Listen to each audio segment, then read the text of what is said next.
इटावा जिले में कांग्रेस पार्टी के जिलाध्यक्ष मलखान सिंह यादव को नजरबंद कर दिया गया है। इस घटनाक्रम के पीछे मुख्य कारण उत्तर प्रदेश कांग्रेस कमेटी द्वारा प्रदेश की राजधानी लखनऊ में आयोजित होने वाले विधानसभा घेराव का आह्वान बताया जा रहा है। ये घेराव 18 दिसंबर को होना तय है।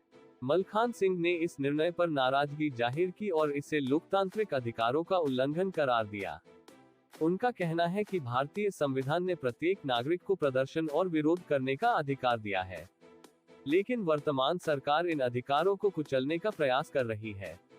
मलखान सिंह यादव ने कहा कि भारतीय जनता पार्टी की सरकार अपनी नीतियों की विफलता के चलते डर और घबराहट में है। उन्होंने ये भी आरोप लगाया कि सरकार संविधान की हत्या कर रही है। कांग्रेस नेता का मानना है कि बीजेपी सरकार की नीतियां जनविरोधी हैं और जनता के विरोध को दबाने के लिए वह लोकतांत्रिक अधिकारों का हनन कर रही है। इसी कड़ी में कांग्रेस के एक अन्य नेता प्रशांत तिवारी को भी नजरबंद कर दिया गया है। प्रशांत तिवारी और अन्य कांग्रेस नेताओं के नजरबंदी के आदेश को कांग्रेस ने अभिव्यक्ति की स्वतंत्रता और लोकतांत्रिक अधिकारों पर हमला बताया है। कांग्रेस का कहना है कि सरकार ने जनविरोध को दबाने के लिए एक साजिश रची है।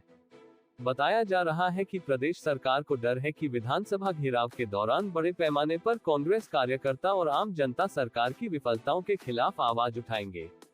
इसे रोकने के लिए कांग्रेस के नेताओं और कार्यकर्ताओं को नजरबंद करने और गिरफ्तार करने का सिलसिला शुरू हो चुका है। मलखान सिंह ने ये भी कहा कि बीजेपी सरकार अपनी जनविरोधी नीतियों और भ्रष्टाचार के चलते जनता का विश्वास खो चुकी है। उन्होंने सरकार पर लोकतंत्र की मर्यादा को तोड़ने का आरोप लगाया। उनके अनुसार संविधान ने प्रत्येक नागरिक को यह अधिकार दिया है कि वे अपनी समस्याओं को लेकर आवाज उठा सके और शांतिपूर्ण प्रदर्शन कर सके, लेकिन बीजेपी सरकार संविधान को ताक पर रखकर अपनी ताकत का दुरुपयोग कर रही है। कांग्रेस नेताओं ने सरकार के इस कदम को कायरता बताया है। उनका कहना है कि सरकार को जनता के गुस्से का अंदाजा है और इसी डर के कारण वह किसी भी विरोध प्रदर्शन को सफल नहीं होने देना चाहती। लेकिन कांग्रेस नेताओं ने ये भी स्पष्ट किया है कि वे सरकार की इन दमनकारी नीतियों से डरने वाले नहीं हैं। प्रशांत तिवारी ने नजरबंदी के इस कदम को अलोकतांत्रिक और अन्यायपूर्ण बताया है।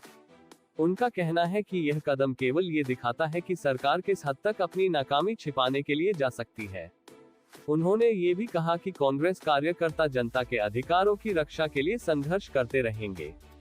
गौरतलब है कि विधानसभा घेराव के लिए कांग्रेस ने व्यापक स्तर पर तैयारियां की थी।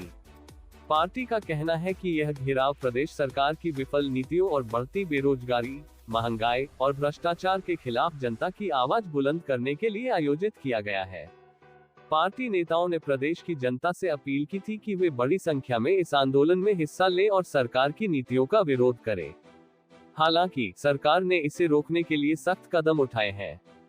नजरबंदी और गिरफ्तारियों के जरिए प्रदर्शनकारियों को दबाने का प्रयास किया जा रहा है। विपक्षी दलों और लोकतंत्र समर्थकों ने इस कार्रवाई की कड़ी निंदा की है। उनका कहना है कि यह घटना न केवल कांग्रेस बल्कि पूरे लोकतांत्रिक ढांचे पर हमला है। मलखान सिंह यादव और प्रशांत तिवारी जैसे नेताओं की नजरबंदी से यह स्पष्ट हो गया है कि सरकार विरोध की किसी भी आवाज को दबाने के लिए हरसंभव प्रयास कर रही है। लेकिन कांग्रेस नेताओं ने संकल्प लिया है कि वे इन दमनकारी नीतियों के खिलाफ मजबूती से खड़े रहेंगे और जनता की आवाज को बुलंद करेंगे। ये घटनाक्रम दर्शाता है कि प्रदेश में राजनीतिक तनाव बढ़ता जा रहा है। सरकार और विपक्ष के बीच टकराव की स्थिति ने एक नई बहस को जन्म दिया है।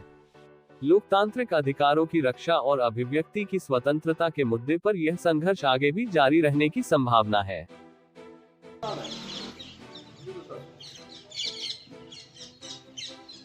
हम बाहर चले